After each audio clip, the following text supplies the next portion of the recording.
Welcome to r/NuclearRevenge, where this woman unfortunately gets harassed at a local bar. However, she has a trick up her sleeve, or should I say in her bag, as she then pulls out a penknife to deal with this jerk. Try to harass my grandma, you might take back a nub. This story takes place in the early 60s in a medium-sized Midwestern city in a local neighborhood bar. The title of this story comes from my grandma's old saying. See, my grandma always carries a switchblade in her purse for protection, and she said if anyone ever tried to attack her, they might get her, but she's gonna take a piece of them. Hence her term, I'll take back a nub. First of all, some context about my grandma before we get into story time.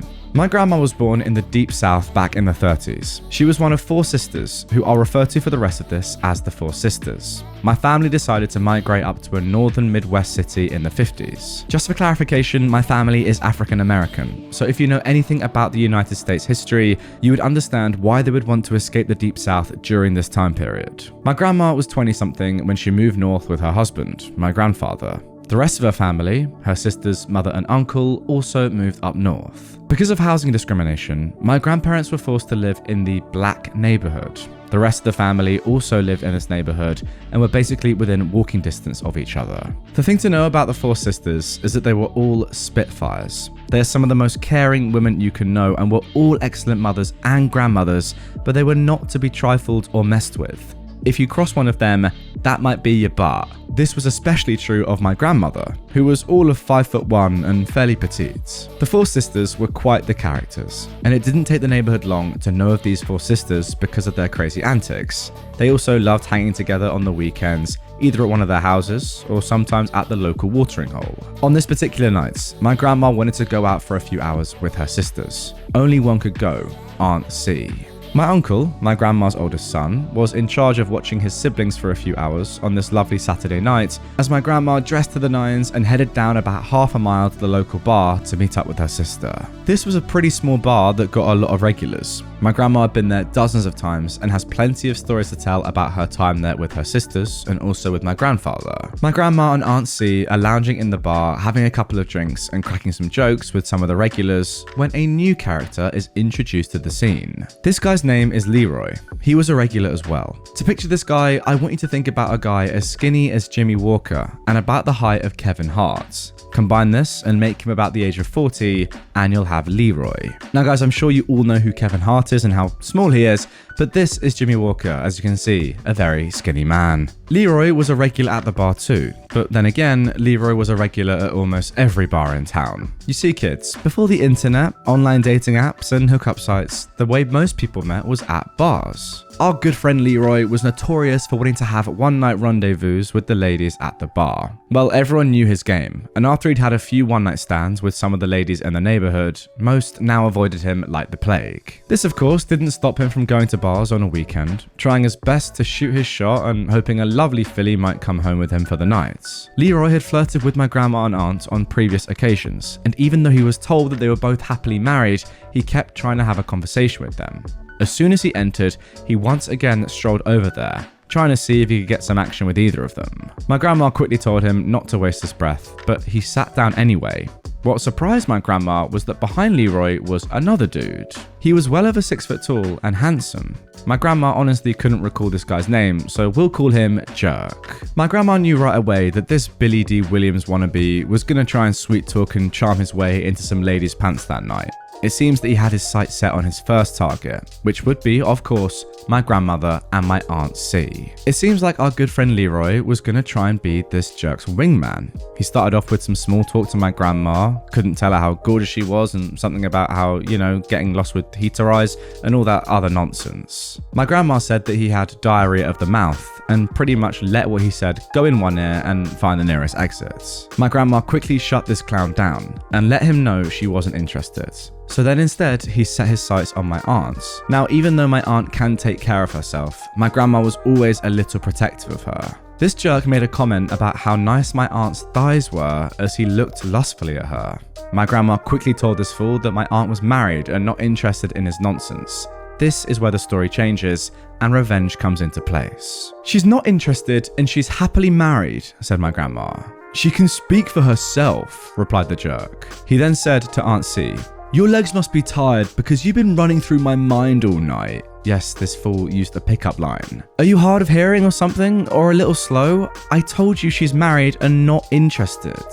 You talk too much. Maybe I'll put what's in my pants down your throats. Now he actually said his D, but not sure if I can use that word.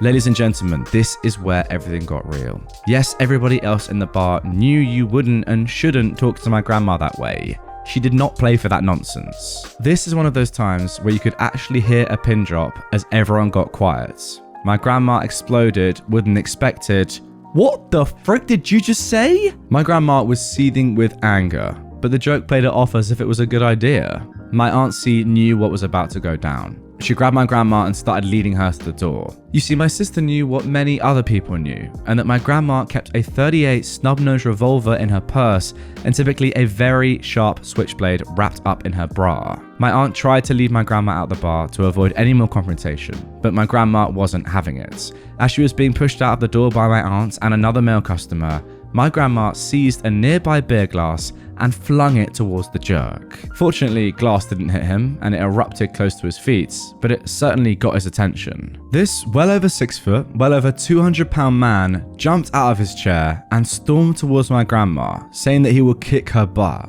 My grandma replies, "Bring it on." She eventually gets fully outside and he decides to go outside too. He's a little apprehensive because a couple of the neighborhood bar dudes have gotten up to see this and he's afraid they might get involved. You know, since it's unacceptable for a man to hit a woman and all that jazz. The guys said they're not going to do anything and just want to watch. My grandma quickly pulled out the switchblade that she had in her bra, unwrapped it from the paper and looked him in the eyes and said, "Come on, motherfucker." You would think at this point that any civilized person might be apologizing further for the crude language he used earlier, or you would think that the guy, seeing that my grandma had heels on, might just walk away, knowing she's probably not going to chase after them. Do you think this clown chose either option? If you said he chose neither, you'd be correct. Let's give you a prize. With the woman with the switchblade bearing down on him, he decides to stand his ground and doubles down by again calling my grandmother a female dog and telling her he is going to beat her butt. He next starts putting his fist up ready and it's about to go down. No worries, no one says my grandma has to fight fair. You see, what this clown forgot about was my aunt. While the jerk had his fists up ready to start striking like he's Mike Tyson, my aunt has conveniently taken off one of her high heel shoes. She uses the heel to bash him right in the shoulder blades. Of course, this staggers our young jerk. As he turns looking at my aunt, screaming obscenities, it gave my grandma time to come and slice this fool right in the side. As our young jerk howls in pain, my grandma says to him, "Maybe I should slice something else off." The jerk staggered sideways, looking at these two infuriated women, one with her high heel still in her hand, and the other with a switchblade with the sight of his blood on it. Don't worry, he wasn't hurt too badly, as she sliced him but didn't stab him.